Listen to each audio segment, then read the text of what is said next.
Hello and welcome back to Litcast. In this episode we're going to be doing a deep dive into Act 3 of An Inspector Calls by J.B. Priestley. Let's jump into it.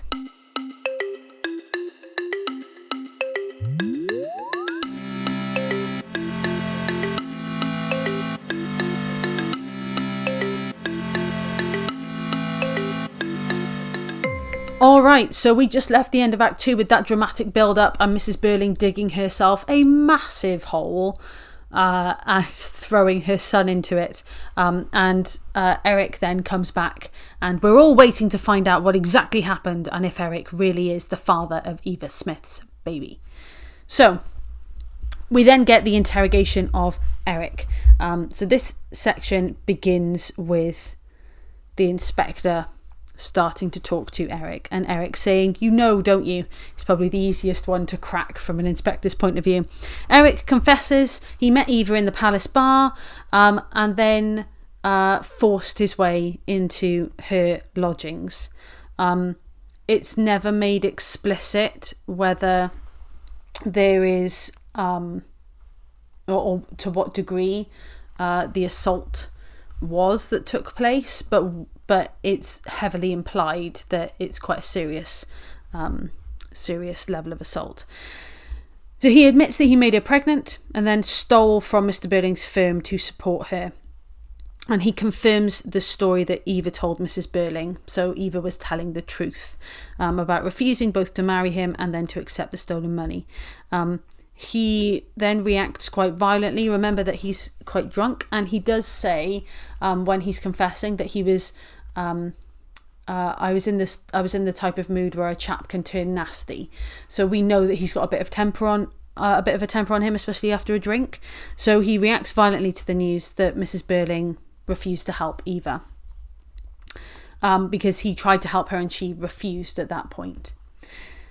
The inspector then delivers a stark warning to the family about responsibility and the outlook for the future if people do not acknowledge their responsibilities. And he says here, one of the most important quotes of the play, "They will be taught it in fire and blood and anguish." And if we think about the time of the play, 1912, then we're a couple of years from the First World War, and the fact that such massive changes went on with the class system and with people's understanding of morality and responsibility.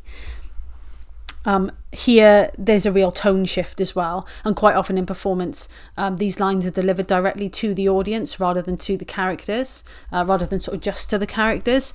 So it's almost like where the inspector is turning and speaking prophetically about generally the future rather than just the future of these characters. So Priestley here presents Eric as surprisingly honest and truthful. He did leave the house, but he returned. He knew what was coming and he came back to accept his fate. And that again shows character development and maturity from the beginning of the play in the same way as Sheila. He's really angry that his mother refused Eva assistance, and he accuses Mrs. Burling of killing his child and her grandchild. So unwittingly, Mrs. Burling has destroyed a family member, and not just Mrs. Burling, everyone, if you think about the chain of events, has ended up destroying this family member, has contributed to destroying a family member, which is ironic because Burling talked about to look after himself and his family too. So unintentionally, they've ended up hurting themselves. This is one of the most important messages of, this is the point where there's one of the most important messages of the play, and the fact that the Burlings now see this chain of events where every single one of them takes a certain amount of responsibility. And again, we see that word responsibility, but it's used in a different way, not responsibility in a positive communal social sense, responsibility in the sense of their selfishness has led to collective responsibility of death. And this is where the fire and the blood and the anguish comes in. Then the inspector leaves, and as soon as the inspector leaves, and they all stand there staring, subdued and wondering. As soon as he leaves, Burling immediately blames Eric for destroying his chances of getting a knighthood. So again, we get to see his priorities here. Mrs. Burling also expresses outrage at Eric, but both are not concerned about the fact that their son has been drinking heavily, has anger problems, is probably quite troubled from what has happened, and also the fact that he has actually committed a crime because he assaulted Eva. And sure, then he tried to look after her, and when they found out that she was pregnant, etc., but he still assaulted her, and that is not discussed at all. It's all about the public scandal instead. Eric and Sheila both appear to have been deeply affected, however, by their role in Eva Smith's death, and we can see their character change. So Priestley wants to highlight here the inspector's role as an educator in the play, because we get to see some characters who've learnt their lesson and some who haven't. So Sheila is the one who is most outspoken about this, and she makes it clear that her parents have learnt nothing, and it's really obvious. Burling feels that he's learnt plenty, but not about the things that probably he was intended to learn. And Priestley also here emphasises the difference in attitude between the younger and older generation, which is one of the key themes of this play. Eric and Sheila believe that the family's guilt is all that matters, and the fact that they did something morally wrong here. Whereas Mr. and Mrs. Burling see it as maybe a way of getting out of the consequences of their actions. Because they're trying to find a way to see if the inspector was actually telling the truth or if he was bluffing, because they felt the whole situation was quite strange. So rather than reflecting on themselves and their actions and their attitudes, they're trying to find a way to get out of the situation. Then we move on to their mini investigation and the investigation of the inspector's identity. So Gerald then returns. If you remember, Gerald had left, and he returns, and it turns out that rather than sort of really reflecting on things and reflecting on himself, he was thinking about ways that they could try and prove that the inspector wasn't real. So he announces that there's no new police inspector in Brumley. Mr. Burling then confirms that because he rings the chief constable, who we know is his friend from earlier on in the play.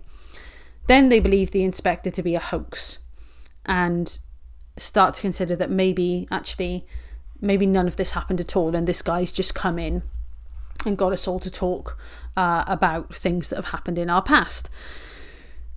And they also think about the fact that the photograph was only ever shown to one person at a time, which means that actually Eva Smith may not have even been the same Eva Smith, because Eva Smith is meant to be a common name. It's like the female version of John Smith. So maybe this person is actually just a series of different girls, and they'd all encountered a different young woman, and the inspector was just trying to make it all seem more dramatic and to pull them all in together. So they start to hypothesize about this, they start to think about this, and Eric and Sheila are horrified by this because it shows they have learnt nothing, and all they are doing is focusing on trying to worm their way out of taking any responsibility for their actions. And the one thing that we know is true is that what each of those people did, what each of the people in the Burling family and Gerald Croft did actually happen. Maybe it didn't happen to the same girl. Maybe it wasn't a police inspector that got them to confess it, but they still did it. And that's what matters to Eric and to Sheila. Gerald is on the side of the older Burlings, and he even persuades the older Burlings that the whole story of the suicide might be a hoax, and he then rings the infirmary and he checks if a girl has died. And then Gerald is told that no girl has died there today. Sheila and Eric refuse to let this go. They don't want to be consoled, whereas Mr. Burling is triumphant. They're pretty much celebrating. They're laughing about the whole situation. They think it's a nasty prank.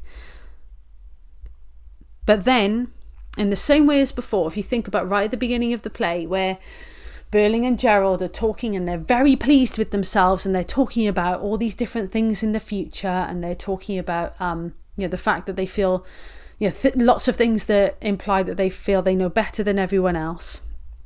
And they're cut short by the doorbell ringing, aren't they, the first time round, and Edna coming in and saying, "Please sir, an inspector's called."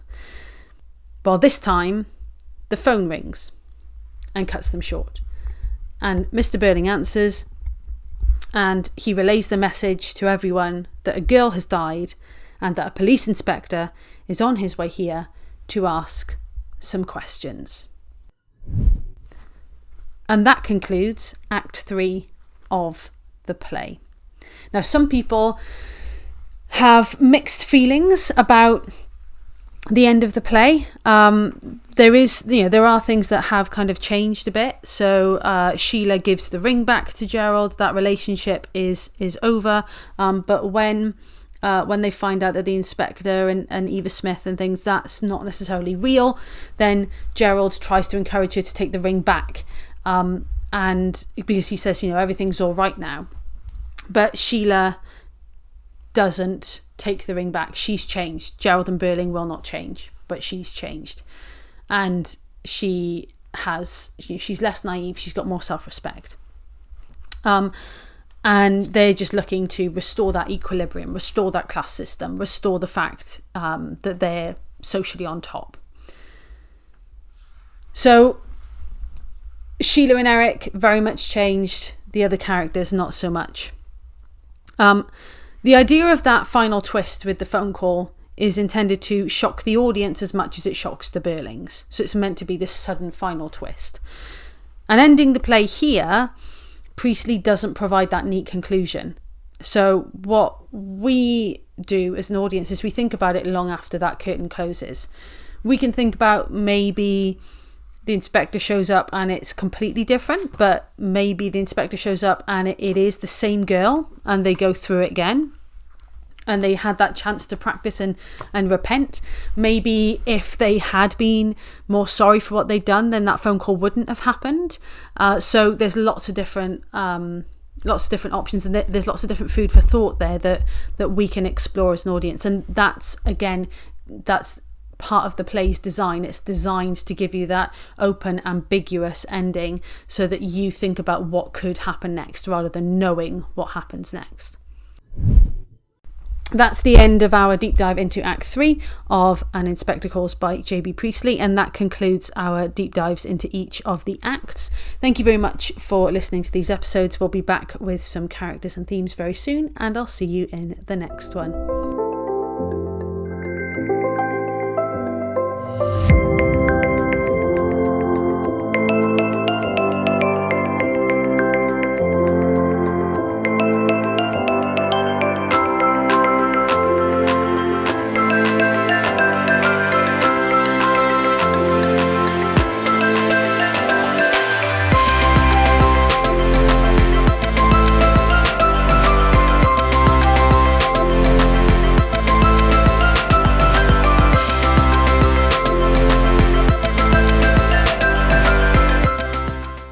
Thank you for listening to Litcast, the podcast for GCSE and A-level revision.